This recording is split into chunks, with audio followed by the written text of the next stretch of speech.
Mama! We love you, ma. Lahat ng kapamilya natin. So parang ako, lahat na sabi ni Ekang talaga. As in, parang, to you, we feel you. And, yun, parang day by day, we know it's hard kasi yun nga, parang physically wala na eh. Hindi na present. So parang, for us na lang, for all the Gen Ps, I hope you can share love to whoever you are, kung sinong kasama nyo ngayon, sabihin yung I love you talaga. Yes. Let's seize every moment. Oo. At saka, bago tayo bumunot ng isa pang storya, no? May nakita din ako, may nabasa ako na, sabi nila, if you find a genuine love, regardless kung romantic yan, platonic yan, pero yung genuine love talaga na, grabe, sobrang mahal ko to, tapos ramdam ko na sobrang mahal niya rin ako. Ang fear mo, hindi na yung mawalan kayo ng relationship eh.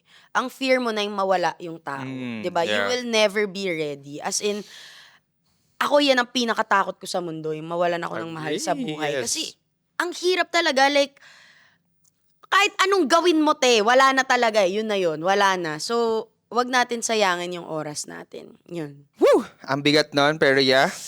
Let's move forward to our next heartbreak. Friendship breakup din siya. All kinds. Family breakups. And yourself is being broken. Ooh. Sige, focus Sige, tayo tackle dun sa it sa yours. family. Sa family. Okay. Family breakups. Mm. Ito, medyo controversial topic Yes, talaga. Ang oo. family breakups. Mahirap talaga siya. Ako, I'd say, as much as possible, you try to be civil with your family. Pero like, yun nga, masasabi pa rin natin, not all family members are healthy for you eh. Parang ganun. Pero ako kasi like, bloodline mo sila. So as much as possible, if you can communicate things with them, okay Totoo din siya. naman, Pero like, oo. it's really one of the worst heartbreak din.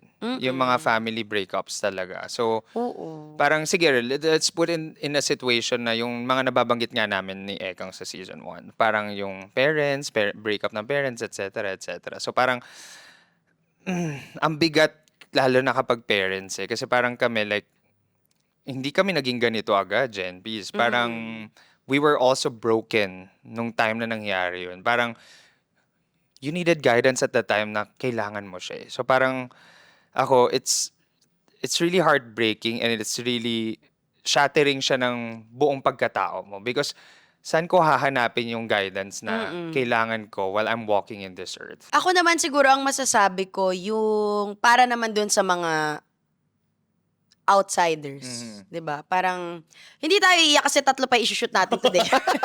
Nakikita ko Pero iba talaga kasi sa akin tama ng pamilya, 'di ba? Yes. Pero like sabi ko hindi iiyak 3 episode. Pero kunwari halimbawa na lang, sa ibang tao first love nila tatay nila. Sa ibang tao first heartbreak nila tatay nila. Ganon din sa mga ermat nila, minsan yung first love nila, first heartbreak nila. So iba-iba talaga siya. So siguro doon na lang sa mga outsiders ng pamilya, siguro ang masabi ko na lang, don't be quick to judge. Or wag din kayong masyadong paladesisyon para sa pamilyang hindi naman kayo nakakaranas, sa household na hindi kayo yung nagli-live ng experience every day. Kasi 'di ba madalas ang nangyayari, kung sino yung mga healthy yung families nila, we are happy for you. Yeah. Sila yung madaling mag-judge sa mga, ayan, kunwari may mga toxic na nangyayari sa bahay. Sila yung madaling sabing, nanay mo pa rin yan, tatay mo pa rin yan. Totoo yon. Ako, I live by that, 'di ba?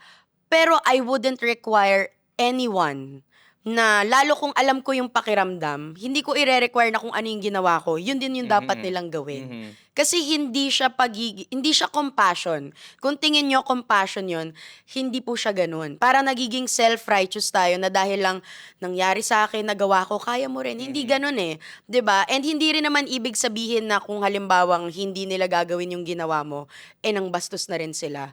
Sometimes, mas nagiging fruitful yung relationship nila kapag kailangan nilang malayo ng kaunti. Doon sila nagiging ayos, 'di ba? So, kung ano talaga yung nagwo-work para sa kung sino yung nandun sa pamilya as long as may respect, 'di ba? Kasi minsan ang nangyayari pa kaya nawawala dahil in the first place may nawalan ng respeto. So kung sino yung natanggalan ng respeto, kung sino man yung nabastos nung time na yon, ang hirap kung ire-require mo siya na ang isipin lang, pamilya mo yan. Pero nung binabastos siya, wala namang nagsasabi sa nang babastos na, uy, pamilya mo yan ah. So, I think maging mas considerate tayo, Yeah. mas maging mabuti tayo na kung gusto nyo silang maniwala sa ganda ng pamilya, I think the best thing to do is maging pamilya ka sa kanila. Mhm. Para mas may idea sila na like, kung halimbawang, wala akong father figure sa bahay. Ikaw yung maging father figure. Kesa i-require mo siya na like, kailangan siya lang ang father figure mo. 'Di ba? Para at least baka that way, makatulong pa siya sa relationship na nasira sa bahay. Kasi meron siyang nakikita na, pwede pala yung ganito. Ang In bigat. fairness naman sa episode na to, pabigat din ang pabigat. Para spaghetti, pababa ng pababa. Grabe naman ito talaga. Parang yung mas maikli pa ang sobrang bigat ng Grabe atake naman sa season atin. 1 naman talaga. Ay, season 2 na pala. Oo. Okay.